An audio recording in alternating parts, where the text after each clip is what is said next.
Hey everyone, today we're going to talk a lot about the brassica and the brassica family. What's really interesting is that the brassica family consists of over 3,000 known species, and a lot of these species consist of edible plants and a lot of invasive weeds, and some of these you probably eat on a daily basis. Some examples of brassica plants include broccoli, cabbage, cauliflower, radish, bok choy, just to name a few, but also very invasive species such as black mustard.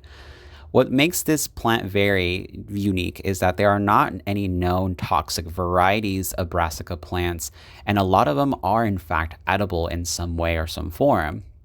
There are various ways you can identify a brassica just based on its physical characteristics. So, almost all brassicas tend to be green with the greenish bluish hues. There are some brassicas that have very unique waxy leaves like those found in cabbage and kale. Another characteristic of brassicas is that almost all brassica flowers, once it bolts, have four petals, and you can find some mostly in the whites and the yellowish colors. The flowers are alternating, and once they are pollinated, they form these long, swollen pods that is also a very common characteristic of brassicas.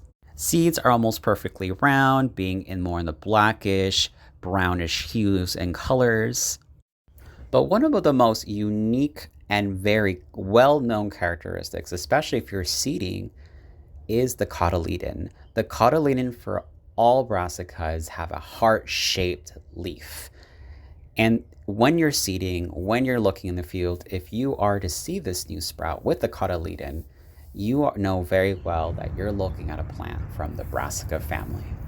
I hope you learned something new today, and thanks for watching.